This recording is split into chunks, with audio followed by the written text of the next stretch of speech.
Hello, welcome to the channel Why Stories. Enjoy watching. In the cold hospital corridor, a man sat. It was the most nerve-wracking day of his entire time working at this clinic. His profession was not an easy one, pathologist. But he had never been worried. What could go wrong in his field? But today, Chelo couldn't find his place because he was at the hospital not for work. Behind the door, they were operating on his wife. There was a reason to worry, because Adela had heart problems. The slightest mistake and the woman would never kiss her husband or hug her son again. Gonzalo was worried because it had already been 2 hours with no news. He paced back and forth, trying to push away negative thoughts. He was sure in the surgeon, a good friend and an excellent specialist. But even the best have bad days. Every 10 minutes, his son sent a message. "Is it over yet?" And every time Chelo replied to Antonio, "I will write when it's over." But how can you calm a boy who is worried about his mom? The door opened, and the doctor came out of the operating room. His face spoke volumes. "I did everything I could," said Senor Delgado, and put his hand on his colleague's shoulder. Tears welled up in Chelo's eyes immediately. He begged to say that everything was fine, but Anton just hung his head and nodded guiltily. Adela didn't make it, her heart stopped. There were no culprits in this situation, her time had just come. The woman had long been fighting the illness. It wasn't her first surgery, but this time her body couldn't handle another intervention. Both Chelo and Adela were warned that this outcome was possible, but they decided it was better to use the chance than not to try to save her.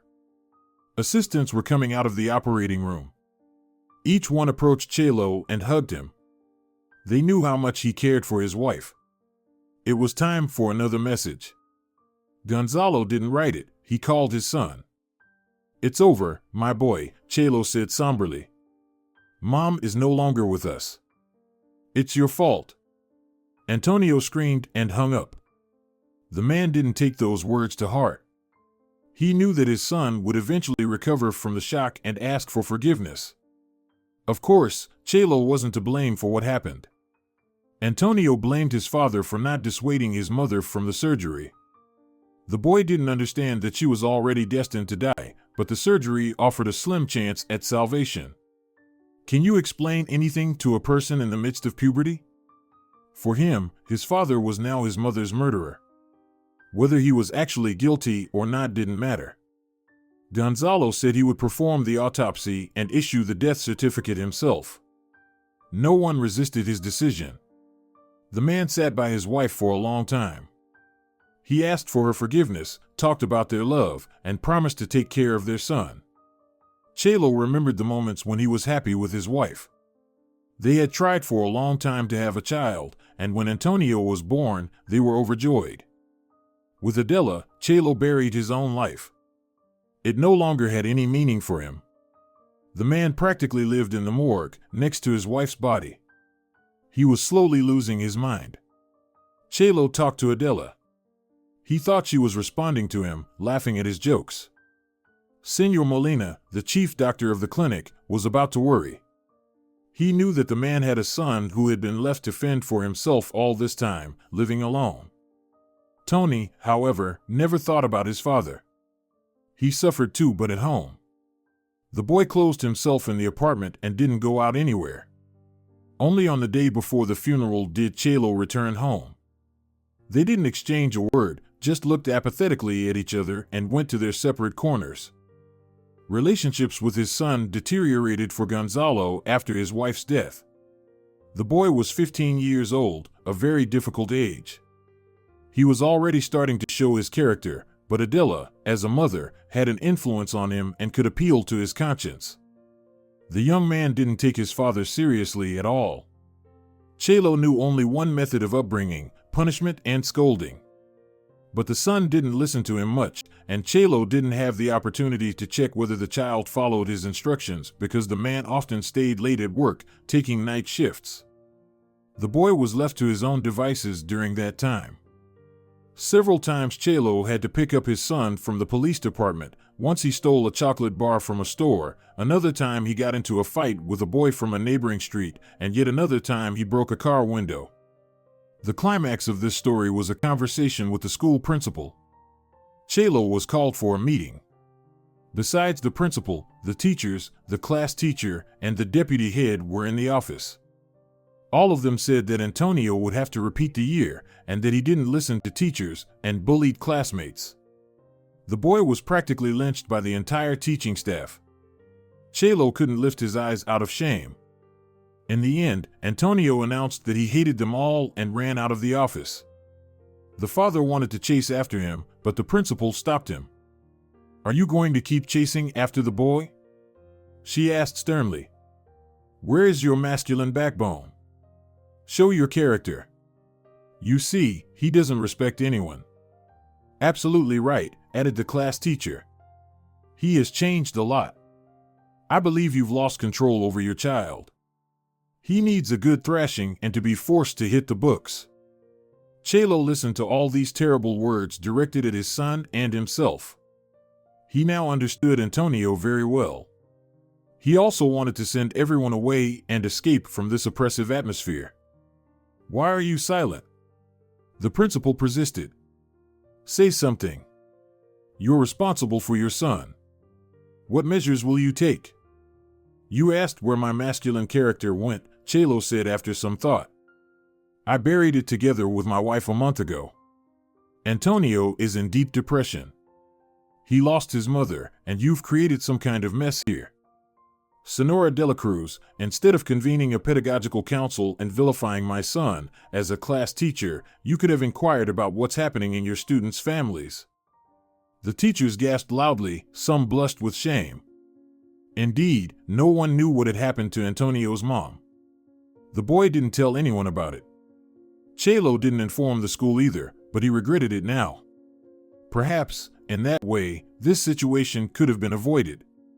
"We're so sorry, we weren't aware," the principal spoke first, and everyone immediately picked up her words and also started apologizing. "You asked what measures I will take," Chelo continued, ignoring the apologies. "First of all, I will transfer my son to another school. To one where they care about the mental health of their students, not just the school's prestige."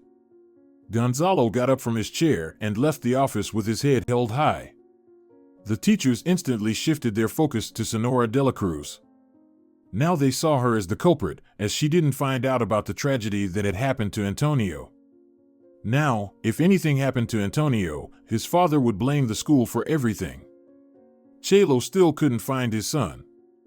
The boy didn't answer his calls either. The man was worried, hoping that his son wouldn't do anything to harm himself, because he knew how humiliating and painful such a public scolding could be. Antonio was found at home. He had locked himself in his room, loudly listening to music. He refused to talk to his father. Chelo didn't try to approach him and decided to talk to his son when he calms down a bit. Lunchtime passed, and it was time for Gonzalo to return to work. Antonio didn't even notice that his dad had left. At work, Gonzalo was not himself. He suddenly realized that today marked exactly 1 month since his beloved wife's heart had stopped beating.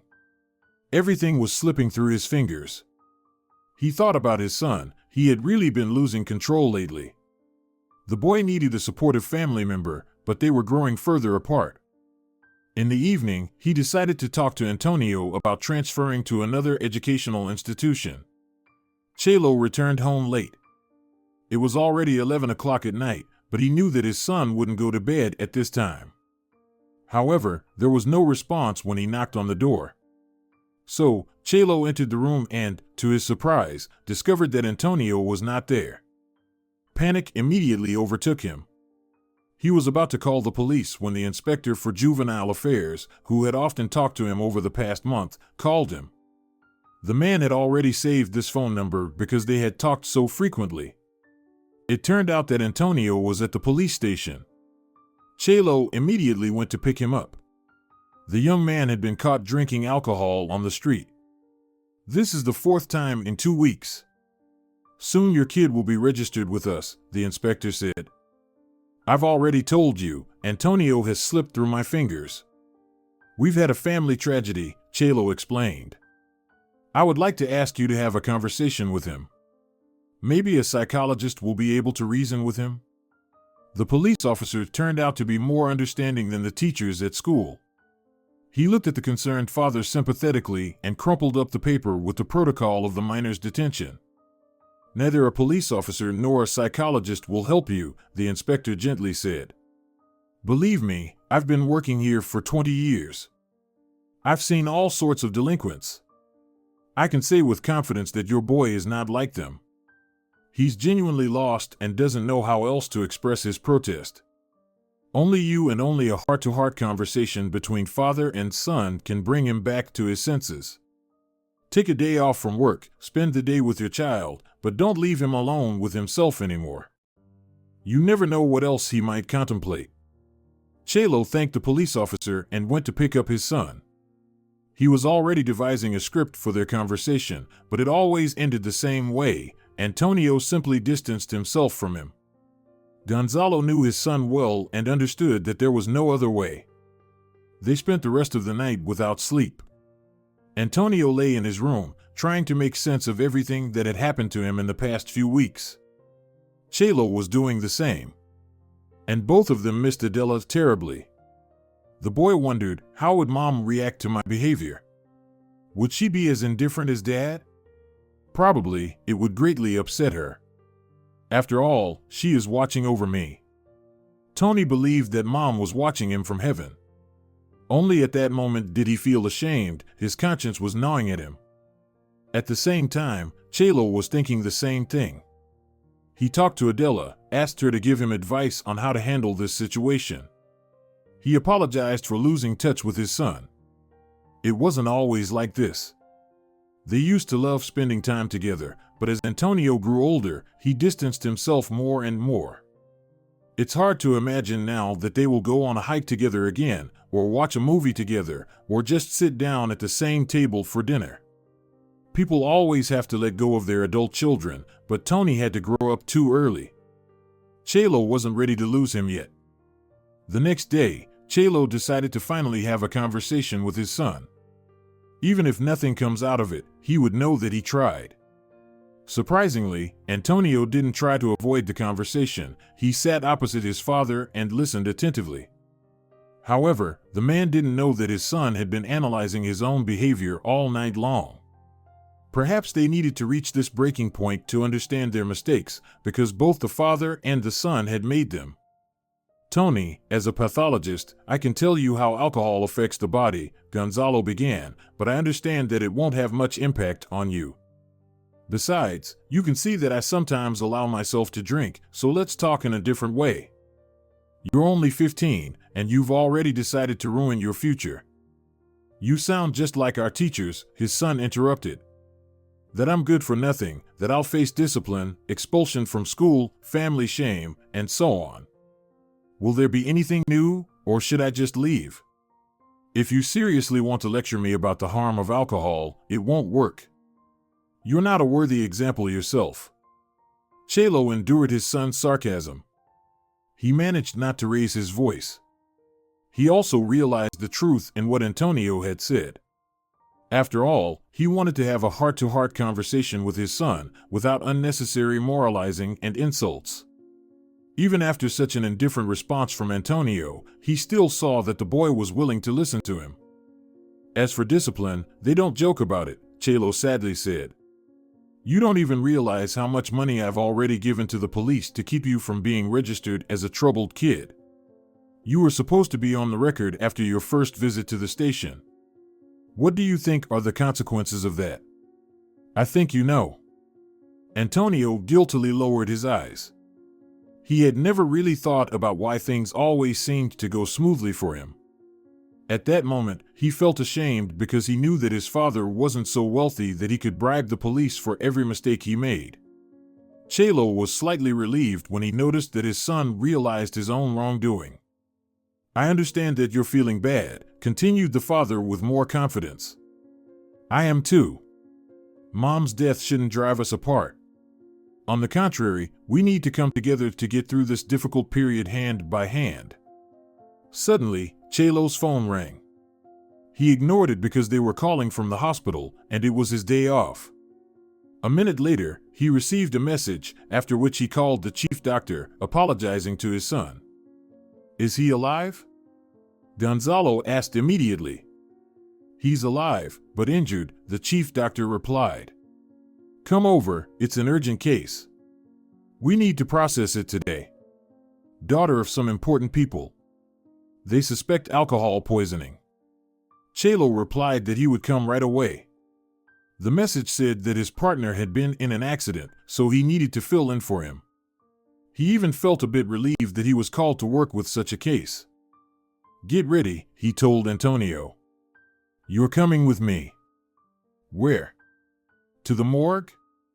Antonio asked in surprise. "Yes," his father replied. "You'll get to know my profession. Maybe you'll want to become a surgeon or a pathologist too. Or some other kind of doctor. We've got 16-year-old girl. You'll see what an immoral lifestyle can lead to." Antonio didn't resist and went to get ready. Although on the way, he mentioned that he expected something different. "What did you want to hear from me?" Chelo asked. Antonio replied that he expected moral lessons, followed by silly suggestions to go fishing together, spend time together. Gonzalo laughed and was surprised. Did his son really reject the possibility of coming together? It should have been done earlier. "Now it's too late," Antonio replied. "It's never too late," Chelo said. "On the day before the surgery, Mom and I had a little argument. I told her I was a bit worried about her. She refused to listen to me. Do you think I regret that our last conversation was an argument? Do I think I should have told her words of love? It's never too late, son. We should be afraid of running out of time. We're not immortal, after all." In the city where Chelo and Antonio lived, there was a very wealthy man named Señor Fidalgo. He owned almost everything in the city and the surrounding area. Unfortunately, his wealth did not help him keep his happiness. No one is immune to tragic accidents. Eugenio had a family, a beautiful wife, a smart daughter, and even a pedigreed corgi. Their home was full of blessings. Eugene met Olivia back in school. They got married right after graduation. Eugene came from a wealthy family, Olivia was from an ordinary one. But the difference in social status did not affect their love. The couple had a daughter named Eva. Her childhood was happy, toys, treats, and travels. But it all ended when she turned 10. The family went on a trip, but only the father and the daughter returned. Olivia drowned in the ocean. It all happened in front of her husband and daughter's eyes. Lifeguards couldn't rescue the woman from the waves. They had warned that swimming was prohibited that day, but it was their last day of vacation. Olivia wanted to take a final dip in the salty water. Eugene blamed himself for allowing her to do it. She had only said she would wet her feet, but she stepped on a coral, fell, and was carried away by the waves. 3 years had passed since that dreadful tragedy. The pain had somewhat subsided. Life had to go on. Eugenio was much harder hit by the loss, but he needed to hold on, only for his daughter. Eva, largely thanks to her father, had endured the loss of her mother. The man met a new woman. She was 5 years younger than him. Her name was Sylvia, and she came to his office to apply for a secretary position, but ended up with much more. Sylvia quickly captivated the businessman. He practically fell in love with her at first sight because she reminded him of his late wife in some way. Perhaps they looked similar externally, but in terms of character, they were complete opposites. Olivia was kind and compassionate, while Sylvia seemed to despise everything and everyone around her. It was astonishing how her external beauty coexisted with a terrible inner world. She was kind and submissive girl only with Eugenio, although after their wedding, she revealed her true self. Once Sylvia realized that the man wasn't going to leave her, she demanded much more attention and increased her demands. One day, she even shocked her husband with her statement that his daughter had to leave. Have you gone mad? Eugenio laughed, thinking that his wife was joking. She's barely turned 14. Where would I send her? Well, she has grandparents or other relatives, Sylvia suggested. Eugene explained that the girl only had one grandmother and she was too old to take care of a teenager. Sending the child to her aunt, the sister of the late Olivia, would be a strange decision. Eva could go abroad to study, the girlfriend voiced another option. It's very trendy these days. All the oligarchs send their kids to study in London or Paris. I heard there are excellent schools in Netherlands. Eugenio asked his wife not to bring up this topic anymore. He understood that Sylvia was not joking. It made him extremely uncomfortable that she wanted to get rid of his daughter. Of course, he could see that there was a conflict between them. Eva was 14 years old. Her character was already difficult, and now her father had brought some new woman into their home. He could understand the reasons for his daughter's behavior, but Sylvia's reaction, as an adult and seemingly intelligent woman, was somewhat alarming to him. Eva played tricks on her stepmother. To be honest, she had reasons for it. Sylvia didn't even try to be kind to her. The young woman immediately made it clear that there could only be one queen in the house. She could take away the girl's pocket money, make her wash the floors in the entire house, even though they had a housekeeper. She deliberately pushed her and bumped into her as if by accident. Sylvia wanted the girl to convince her father to send her somewhere far away, but Eva only asked that they send her stepmother. The girl told her father that Sylvia was mocking her and constantly insulting her. The man didn't believe her. He knew they hated each other, so he didn't take his daughter's words seriously. However, he believed his wife's words and accusations against his daughter because he thought that an adult couldn't lie, whereas a teenager could. Moreover, Sylvia never argued with Eva in his presence, and the daughter always had a negative attitude. The girl was sincere. She didn't pretend or wear masks, unlike her stepmother, and this angered both of them even more. Their war had been going on for 2 years, and with each passing year, it became worse and worse. The only thing that changed was that they started hiding their hatred for each other from Eugenio. He knew that they hadn't grown fond of each other, but he had no idea that they continued to play dirty tricks on each other, almost to the point of physical fights. But Sylvia had had enough of all this. She told Eva so one day. The young woman suggested making amends and peacefully figuring out how they could coexist. Eva, of course, immediately refused, stating that her stepmother was not her friend. Sylvia brought out a cake and put on the kettle, then made the offer once more. Eva laughed loudly and demonstratively. "I'm going out with my classmates today. We'll be celebrating the end of the school year," Eva replied with her head held high and left the house. Sylvia immediately turned off the kettle, threw the cake in the trash bin, and poured the coffee she had planned for Eva into the same bin. Just then, Eugenio descended from the second floor. "Why are you throwing away the treats that Eva declined?" "I would have a cup of coffee with you," he said cheerfully. "It's not edible," Sylvia replied. The man didn't understand why she couldn't share with him, but he didn't delve into the intricacies of the female mind. He thought that his wife was so upset with his daughter that she wanted to spoil the mood for everyone around. "It seems like you two need to find a common enemy," Eugenio joked. "I heard that brings people together. And who do you suggest we both hate?" "Maybe it's you?" Sylvia said with obvious irony. Her mood was written all over her face. She had been trying to get along with this girl for so long that she was tired of it. Sylvia once again asked to send her somewhere abroad so she could learn manners and how to interact with her elders, but Eugenio repeated once again that Eva wouldn't go anywhere unless she wanted to. On that day, Eugenio had an important meeting. He didn't have time for family disputes in general. Such negotiations usually ended with a continuation in a restaurant. Both Sylvia and Eva knew this. There was no need to wait for Dad at home until evening. That's why the girl agreed to go meet her classmates, because even the golden youth liked to have fun. Eugenio came home earlier than his daughter. He immediately asked Sylvia where she was. His wife lied and said that Eva was already asleep. She had a reason to isolate her stepdaughter. The woman pursued her own goals.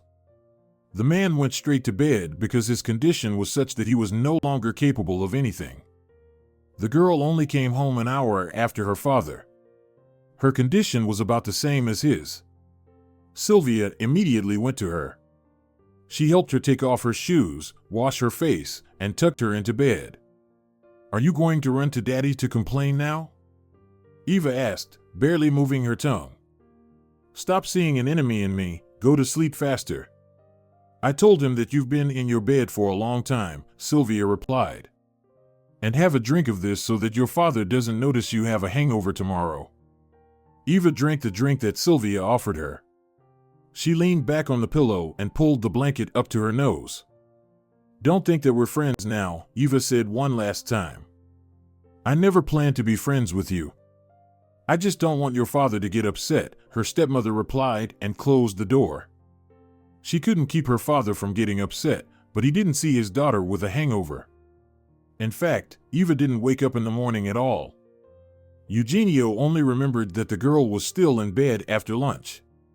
His condition wasn't the best after the evening's festivities. Sylvia had left for her beauty treatments early in the morning, manicure, pedicure, and the like. When she returned, she saw that Eugenio was sitting with his daughter in his arms. His gaze was bewildered.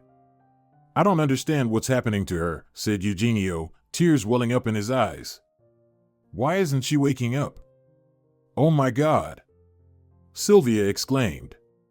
"How long have you been sitting like this?" "I don't know. I just don't know what to do," the man replied. "She's alive, she has a pulse, she's breathing, but she's not reacting to anything at all." Sylvia immediately grabbed her phone and called the clinic. Paramedics arrived for Eva, and she was taken to the hospital. Eugenio was in such shock that he couldn't think straight. Later, he couldn't even explain his own behavior to himself. He only regained his composure at the hospital when the doctor approached him. "Eva is in a deep coma," the doctor said. "I'm afraid the outcome looks grim." Sylvia immediately looked at Eugene. He had no expression on his face. He didn't even cry, he was just in shock. "What caused this?" Sylvia asked on his behalf.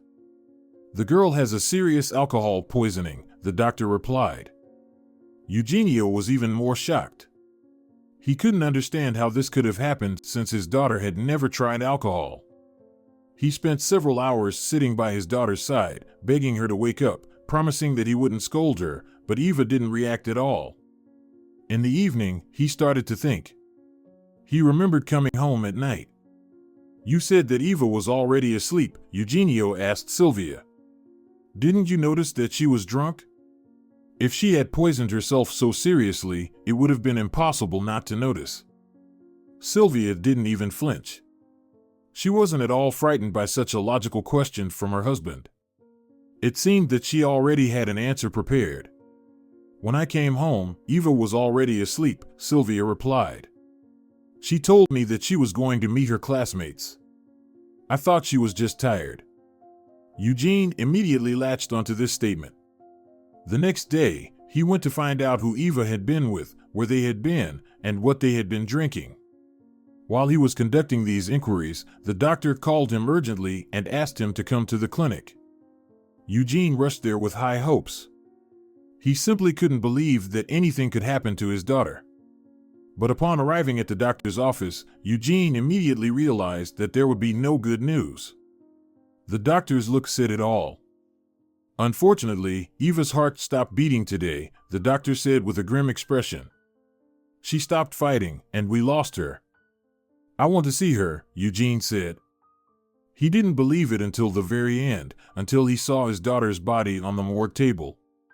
The doctor prohibited him from touching his daughter, explaining that the autopsy had not been performed yet. Eugene knelt down in front of his daughter and burst into tears. The full extent of his pain was visible on his face. He groaned, pounded his fist on the floor, but it was all in vain. Eva could not be brought back. "Señor Fidalgo, we need to leave."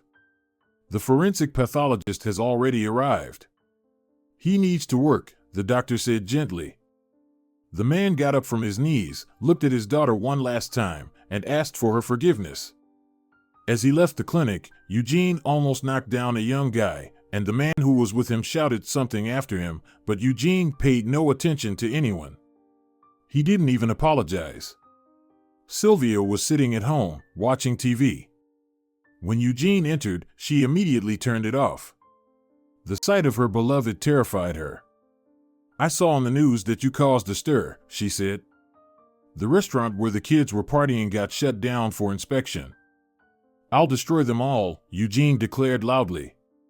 "Everyone who sold alcohol to teens, everyone who got my daughter drunk. They will all get what they deserve." Sylvia felt a bit uneasy about Eugene's tone and words, but she wanted to support her husband in some way. She still didn't know that Eva was no longer alive. "I think they must have bought it from some underground source, which is why it turned out to be contaminated," Sylvia speculated. "I don't care anymore.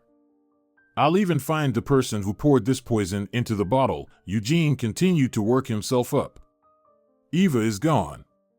You see, everyone I loved has left me. I've lost my entire family, and there is no longer a single person in this world who is dear to me. How can this be? The whole class was drinking, but only Eva got poisoned. This was done intentionally. I'm sure she was drugged, but the autopsy will reveal everything." Sylvia audibly gasped when Eugenio mentioned that his daughter had died. But what really struck a nerve, his words about not having any loved ones left. Anger surged within her. Even in death, Eva and ex-wife were competing with her. "You have me, you know," she said in a hurt tone. "Yes," Eugene replied gloomily.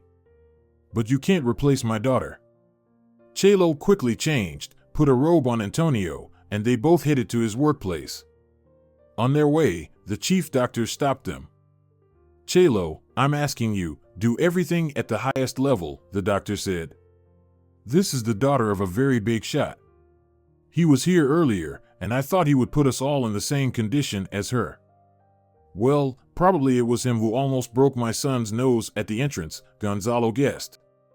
"And I said some nasty things to him. How embarrassing. Such a tragedy for the man. Gennady Vladimirovich, can I apologize to him later?"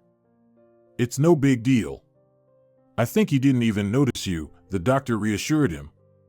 "He was in such a state, you know. You've also lost loved ones. But taking your son with you, that's not the right case. He'll just sit there quietly, don't worry," Gonzalo replied. "I know my job." The men shook hands, and Chelo and Antonio continued on their way. The boy felt scared. When he entered the morgue, he thought he was ready, but in reality, it was different. But as soon as he saw the girl, his face lit up. "She's so beautiful," the young man said. "Antonio, she won't be able to appreciate your compliment now," Chelo said and lit a cigarette. He took the girl's card and began to read it aloud so that his son could hear. "Daughter of a billionaire, brought in yesterday. She was in a coma, and by morning, she had passed away.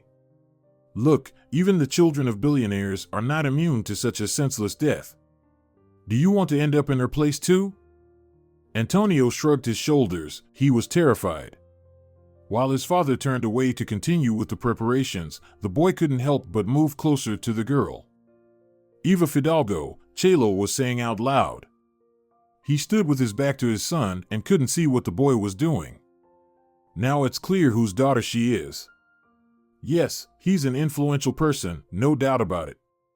"Eva," Antonio whispered quietly. "Dad, she doesn't look anything like the deceased. Her skin even has a normal color." "Well, she passed away just recently," Chelo continued, still not turning to face his son. "The deceased don't always look like they do in horror movies, son. Let's take a look now."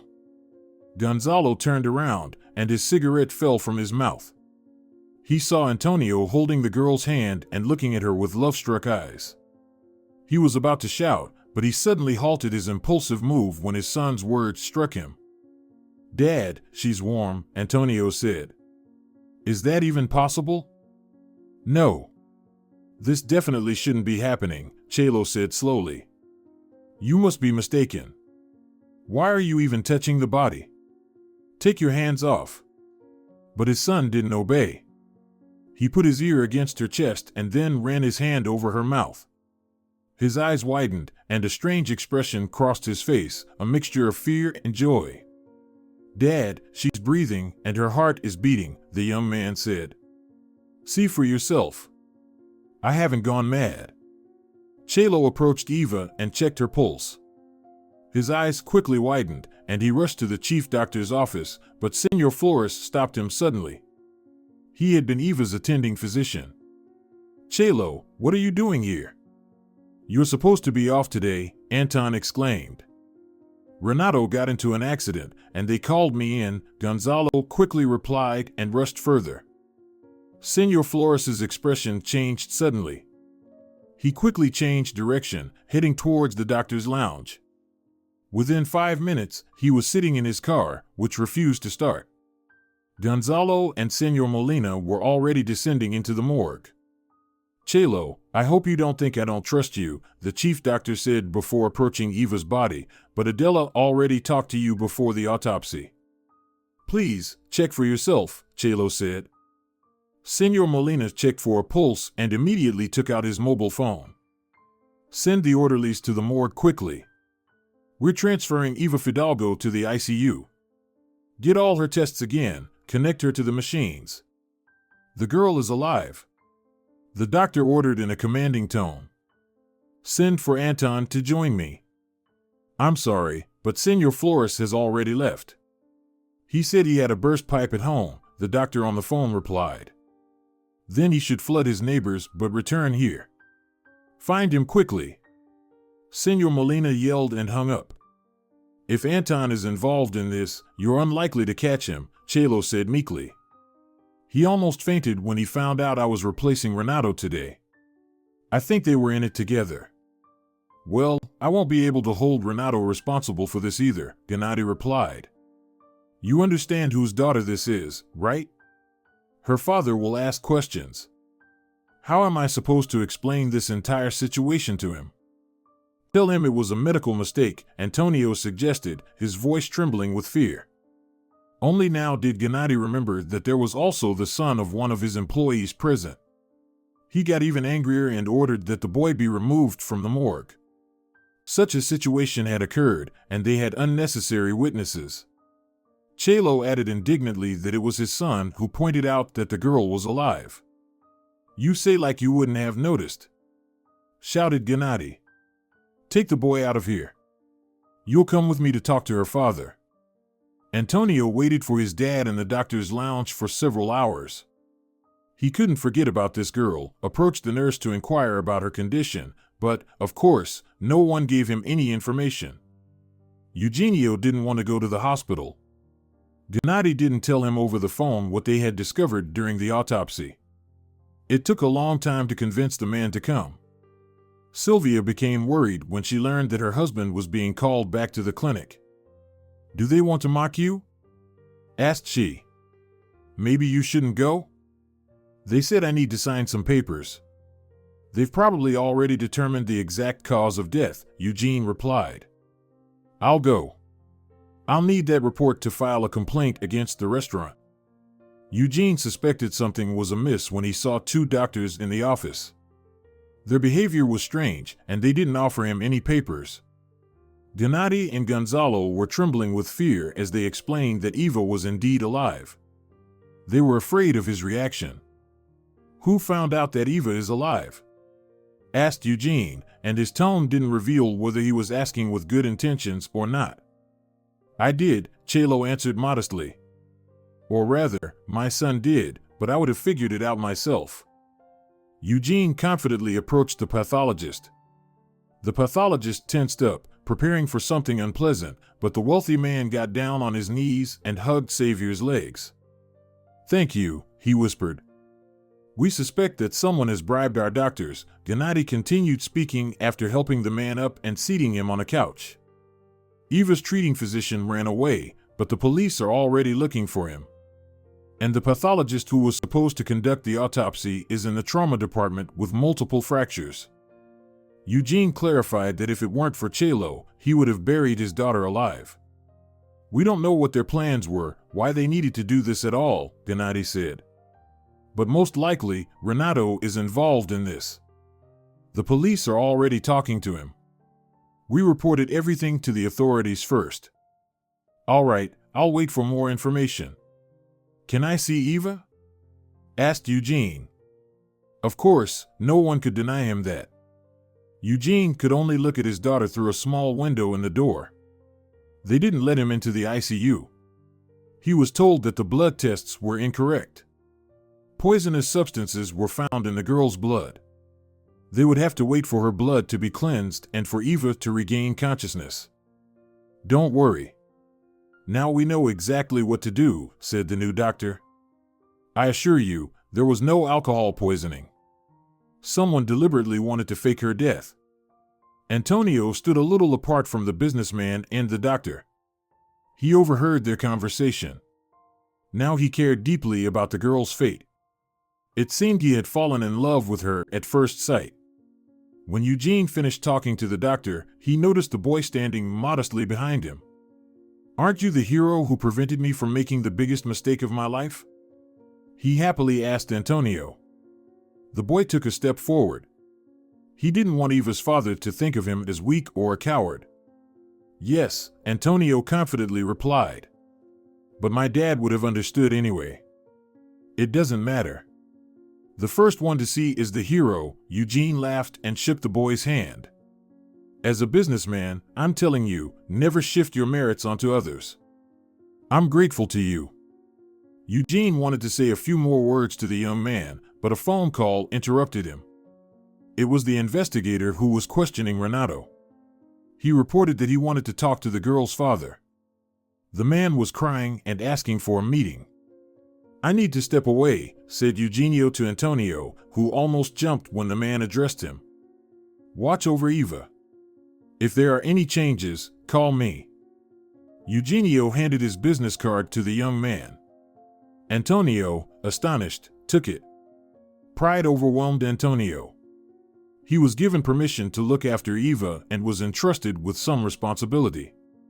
The young man didn't move away from the ICU door as his father searched for him throughout the hospital. Eugenio entered the hospital room and saw a man with all his limbs on the right side broken. If you weren't already maimed, I would gladly have brought you to such a state, Eugene said, barely restraining his anger. Please refrain from making threats in the presence of law enforcement, the investigator said. He has every right to do so, Renato said, his words difficult to understand due to his broken jaw, but Eugene was fully attentive. Renato burst into tears and begged for forgiveness. He believed that God had punished him and prevented him from making a terrible mistake, so he decided to confess to everything and was ready to face deserved punishment. The man explained that Anton had offered him a way to make money. They were given a lot of money to lie about the patient's death.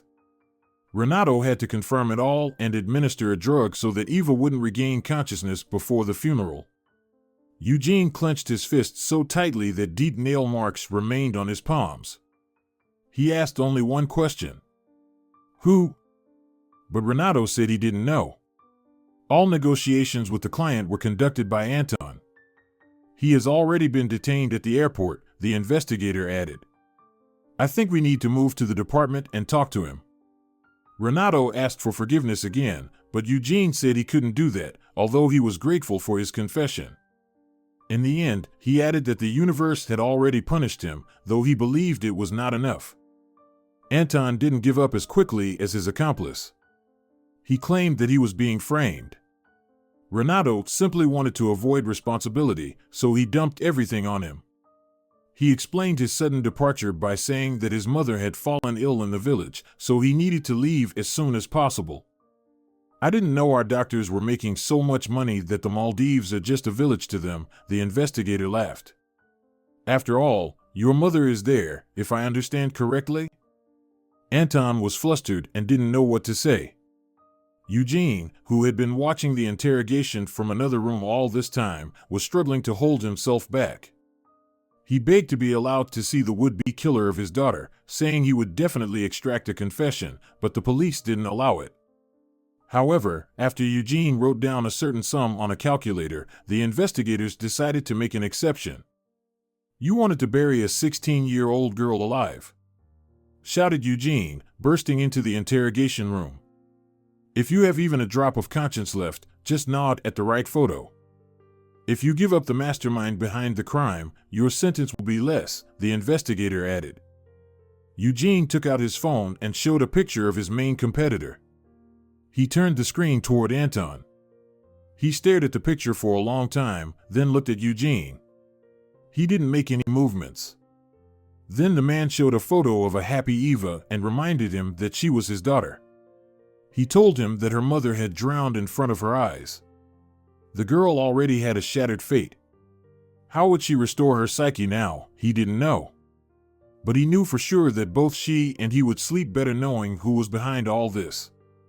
Eugene again showed a photo of the competitor. Anton thought for a moment and shook his head. Eugene immediately showed another picture, then another, and Anton replied no to all the photos. "You're just mocking me." The businessman couldn't hold back. "There are no more people who could wish me harm. Let's go for another round." "No need," Anton replied. There was simply no photo of the right person. It was a woman, but I don't know who she is or what her name is. Eugene quickly started to recall which of the women could hate him so much. He hadn't harmed anyone. Assuming that it was the wives of his competitors would be foolish. Men never involved their loved ones in business, especially in such a dirty play. Anton began to describe the appearance of the person who wanted to harm Eva. "This can't be," Eugene said, recognizing only one person based on the description. The man showed Anton a photo of Sylvia, and he confirmed it was her. Eugene slumped onto the table and said slowly, "She should have been the first person to consider, but it's hard to believe." "Do you know this woman?" the investigator asked. "She's my wife," Eugene replied, bewildered. "But she is not Eva's mother. I met her much later." The investigator muttered, "Women are cruel creatures. Did she really do all this for money?" "I don't think so," Eugene replied, who was just staring into space, trying to gather himself bit by bit. "They hated each other, but that's a normal situation, stepmother and stepdaughter. I couldn't have imagined that their enmity would lead to this." From a state of complete loss, the phone call brought the man back. The number was unknown. Usually, he didn't answer such calls, but his situation had changed so much that he talked to anyone who called him. On the other end of the line was Antonio. The boy joyfully announced that Eva had opened her eyes. She had regained consciousness, but they still wouldn't let him in to see her. The boy said he had been sent home, and Eugene could come to see his daughter in the morning.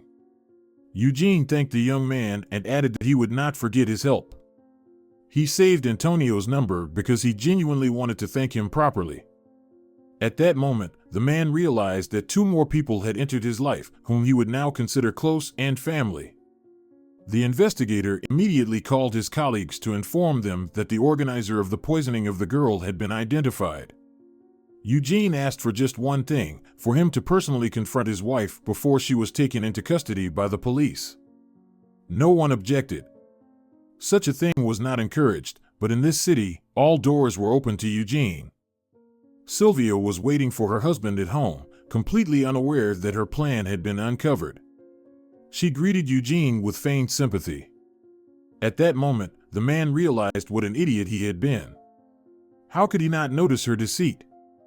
How couldn't he connect the dots? Everything was so strange that night, though he could be understood, he was in such shock. Eugene hadn't forgotten how he sat with his daughter in his arms while she was unconscious, simply because he was in shock and couldn't figure out what to do. "How are things at the hospital? Why did they keep you there for so long?" Sylvia asked. "Maybe because death is a serious event?" Eugene replied, continuing to play the role of a grieving father. The man took out a bottle of brandy and 2 glasses. He poured the drink behind the bar and slowly approached his wife. He left one glass in his hand and gave the other one to the woman. "I feel so sad," he said, with a pained expression. "Let's commemorate Eva. Maybe it will make us feel better."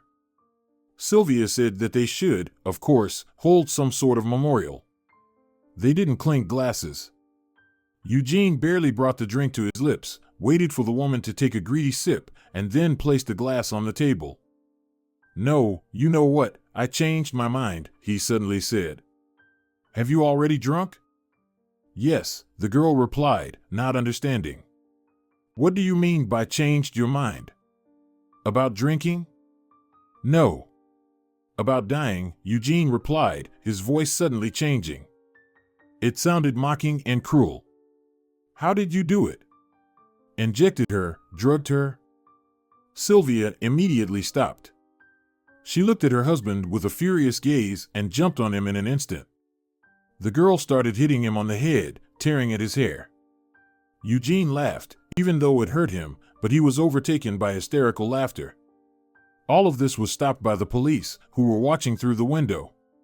When Sylvia saw the officers, she started screaming that she needed to go to the hospital, that her husband had poisoned her, but they explained to her that she wouldn't be taken to any hospital. Finally, the woman realized that this was retaliation.